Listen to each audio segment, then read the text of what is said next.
কবি শুভ দাশগুপ্তের লেখা একটি বিখ্যাত কবিতা, খুবই আবেগঘন একটি কবিতা, ছুটি। প্লিজ সঙ্গে থাকবেন। হাসপাতালের করিডোরে বড় বাজারের মতো ভিড়। ভিড় ঠেলে নিকুঞ্জ কোনো মতে ডাক্তারবাবুর ধরতে পারলেন।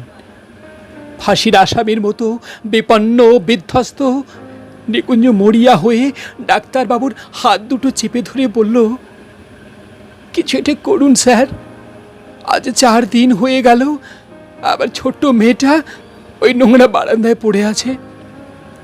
বড় ডাক্তারবাবু বিরক্ত হলেন। চারপাশে ভিড় করা হবু ডাক্তারের দল হৈ হৈ করে উঠল, পথ ছাড়ুন, স্যারকে যেতে দিন। বেড সিট এসব আমাদের দেখার কথা নয়, আপনি আসল জায়গায় যান। রুগী উপচে পড়া হাসপাতালের ভয়ঙ্কর নোংরা বারান্দায় অসংখ্য রুগীর ভিড়ে একটা ময়লা বিছানায় নিকুঞ্জর একমাত্র মেয়ে মামনি শুয়ে আছে। ফ্যাকাশে মুখ, হাতে ফোটানো স্যালাইনের সুচ, চোখ ঢুকে গেছে কোটরে। জুতোর দোকানের সামান্য মাইনের কর্মচারী নিকুঞ্জ, তার আদরের মেয়ে মামনির কঠিন অসুখ, ডায়ালিসিস করতে হবে, ডাক্তারের বিধান। নিকুঞ্জ গত 4টে দিন উদ্ভ্রান্তের মতো ছুটেছে। পাড়ার এমএলএ থেকে রাইটার্সের আমলাদের ঘর নিকুঞ্জ ছুটে বেড়াচ্ছে অপরাধীর মতো। ভিজিটিং আওয়ারের বিষণ্ণ বিকেলে 7 দরজায় কৃপা ভিক্ষা সেরে ক্লান্ত নিকুঞ্জ একটা সস্তার কেক আর 2টো ছোট সন্দেশ কাগজের ঠোঙায় নিয়ে মেয়ের মাথার কাছে এসে বসে। সন্দেশ খাবে মামনি? এনেছি, এই দেখ। যেন কোনো গভীর অতল তল থেকে ক্ষীণ স্বরে মেয়ে বলে উঠল, বাবা, আমার ছুটি কবে হবে বাবা? আমি বাড়ি যাব কবে বাবা? এটুকু বলতে বলতে সে ঝিমিয়ে পড়ে। নিকুঞ্জ মেয়ের মাথায় হাত বোলায়। সন্দেশ খাবো না বাবা, আমি আঙুর খাবো। এই যে ঘরের ভেতর দেখো, ওই বিছানায় ওই মেয়েটা রোজ আপেল খায়, আঙুর খায়, আমি আঙুর খাবো বাবা। নিকুঞ্জ ভেতরের হল ঘরে বিছানায় শুয়ে থাকা ফুটফুটে মেয়েটির দিকে দেখে তারপর ধীরে ধীরে বলে, আচ্ছা মা, কাল আঙ্গুর নিয়ে আসব। পাড়ার এমএলএ দয়ালু হাতে চিঠি দিয়েছেন মন্ত্রীর সিএকে। তিনি চিরকুট পাঠিয়েছেন আর এক আমলাকে। আমলা নোট পাঠিয়েছেন হাসপাতালের সুপারকে। কিন্তু গত কদিনে নিকুঞ্জের সমস্ত উদ্বেগ উৎকণ্ঠাকে তুচ্ছ করে সে নোট এখনো গিয়ে পৌঁছায়নি হাসপাতালে। নোট গেলে বিনা খরচে মামনির ডায়ালিসিস করা হবে। নোট যায়নি, দিন চলে যাচ্ছে, রাইটার্সের ছুটি চলছে।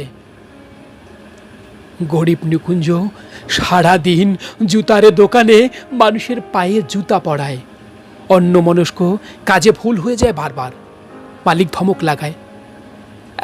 একটা নধর পায়ে জুতো পরাতে পরাতে নিকুঞ্জর ইচ্ছে হয় পয়সাওয়ালা খদ্দেরের পা দুটো চেপে ধরে বলে, স্যার, আমার একমাত্র মেয়ে পয়সার অভাবে হাসপাতালের নোংরা বারান্দায় পড়ে আছে, তার চিকিৎসা হচ্ছে না, দিন না স্যার কয়েক হাজার টাকা, আমি সারা জীবন আপনার গোলাম হয়ে থাকব।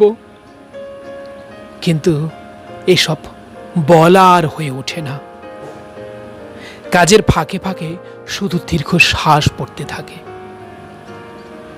2টোর সময় ছুটি নিয়ে কলকাতার ডাক সাইটে জ্যাম ডিঙিয়ে অসংখ্য মানুষের ভিড় এড়িয়ে নিকুঞ্জ রাইটার্সের দোতলায় পৌঁছয় হাঁপাতে হাঁপাতে।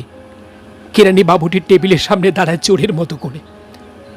বাবুটি বললেন, আজ আর হবে না দাদা। কেন জানেন না? নাগাল্যান্ডের পশুপালন মন্ত্রীর মৃত্যুতে আজ আমাদের হাফ ছুটি ঘোষণা করা হয়েছে। ও, তাহলে কালও হবে না। কাগজ পড়েন না নাকি? প্রাক্তন প্রধানমন্ত্রীর মৃত্যুতে কাল আমাদের পূর্ণ দিবস ছুটি, তাহলে পরশু? নিকুঞ্জ ব্যস্ত হয়ে ওঠে। পরশু তো শনিবার, তারপর রোববার, আপনি একেবারে সোমবার আসুন। সোমবার মানে আরো 4-4টে দিন। নিকুঞ্জকে যেন কেউ ঠেলে দেয় অথই সমুদ্রে। তলিয়ে যেতে থাকে নিকুঞ্জ, তলিয়ে যেতে যেতে বারবার তার কানে ভেসে আসে মামনির ক্ষীণ কণ্ঠস্বর, বাবা, আমার ছুটি কবে হবে বাবা? আমি বাড়ি যাব কবে বাবা? হঠাৎ নিকুঞ্জের মাথায় যেন আগুন জ্বলে উঠল। দুর্বল, অভুক্ত, শীর্ণ শরীরে হঠাৎই যেন জেগে উঠল ভয়ঙ্কর তেজ। রাইটার্সের বারান্দা দিয়ে ছুটতে থাকে নিকুঞ্জ। ভিড়ি টপকে দরজা দিয়ে বাইরে এসে ছুটতে থাকে সে। ছুটতে ছুটতে সোজা গিয়ে নিকুঞ্জ ঢোকে ডালহৌসি পাড়ার প্রাচীন এক বন্দুকের দোকানে। আগুন জ্বলছে তখন নিকুঞ্জের মাথায়। ধূমকেতুর মতো দোকানে ঢুকেই নিকুঞ্জ চিৎকার করে বলতে থাকে, আমাকে একটা বন্দুক দিন, আমাকে একটা বন্দুক দিন, যা থেকে হাজার হাজার গুলি বেরুবে। আমি সমস্ত প্রাক্তন নেতা, মন্ত্রী, কর্তাদের গুঁড়ি করে মেরে ফেলব, সবাইকে একই দিনে মেরে ফেলব। তারপর সারা দেশে একদিনই রাষ্ট্রীয় শোক, একদিনই ছুটি। তারপর আবার মামনির ডায়ালিসিস। দোকানের দারোয়ান ঘাড় ধরে নিকুঞ্জকে বের করে দেয়।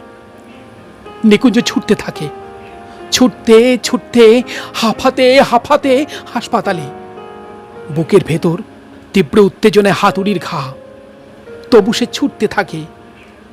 দোতলার বারান্দায় ততক্ষণে ভিজিটিং আওয়ার ক্ষয়ে ছোট হয়ে এসেছে, অন্ধকার ঘনিয়ে এসেছে। সিঁড়ি দিয়ে উঠতে উঠতে বিড়বিড় করে নিকুঞ্জ বলতে থাকে, মামনি, চিন্তা করিস না, আর মাত্র 4 দিন। 4 দিন পর রাষ্ট্রীয় শোক শেষ হলেই তোর চিকিৎসা হবে, তুই ভালো হয়ে উঠবি, কিচ্ছু চিন্তা করিস না। বলতে বলতে দ্রুত পায়ে মামনির বিছানার দিকে এগুতে থাকে নিকুঞ্জ। পকেটে 2 টাকার আঙুর। হঠাৎ ঝপ করে লোডশেডিং এর মতো নিকুঞ্জর চোখের সামনে সবকিছু অন্ধকার হয়ে যায়। মামুনির বিছানাটা খালি। মামুনি কোথায়? কোথায় মামুনি? নিকুঞ্জর চিৎকারে একজন নার্স এগিয়ে আসে। নিকুঞ্জের বিধ্বস্ত মুখের দিকে তাকিয়ে একটু থমকে যায়। তারপর স্পষ্ট স্বরে বলে, আজ দুপুরে আপনার মেয়ের ছুটি হয়ে গেছে। কেমন বাবা আপনি! এই কদিনে একটা ফ্রি ডায়ালিসিস অর্ডার বের করতে পারলেন না? নিকুঞ্জ পাথর হয়ে গেল। পকেট থেকে আঙুরের থেতলে যাওয়া ঠোঙাটা বের করে শূন্য বিছানার সামনে দাঁড়িয়ে জোর গলায় বলতে লাগলো, মামুনি, আমি আঙুর এনেছি মা।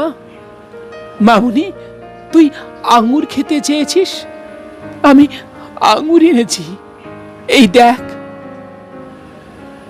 অনেক রাতে ভাড়া করা ম্যাটাডোরে একটা খাটিয়ায় মৃত মামুনিকে শুইয়ে দূর মফস্বলের বাড়ির পথ ধরে নিকুঞ্জ। ফেরার পথে ছুটন্ত ম্যাটাডোর ভ্যানে ঘুমিয়ে পড়া মামুনির মাথার পাশে একা নিকুঞ্জ। সারাটা রাস্তা পূর্ণিমার চাঁদ আলো ধরল মামুনির মুখে।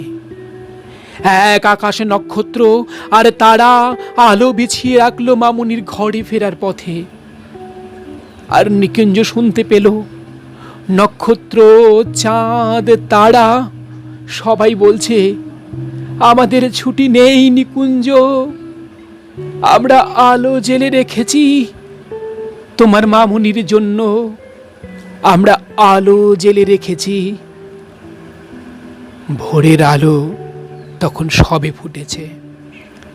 ম্যাটাডোর ভ্যান এসে থামলো নিকুঞ্জর ভাঙা বাড়ির দরজায়।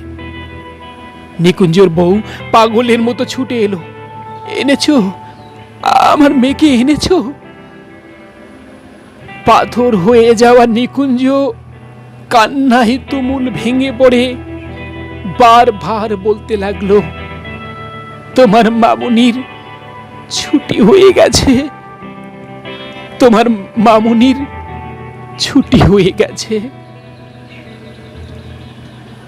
শেষ করলাম কবি শুভ দাশগুপ্তের লেখা বিখ্যাত কবিতা ছুটি। সবাইকে অসংখ্য ধন্যবাদ।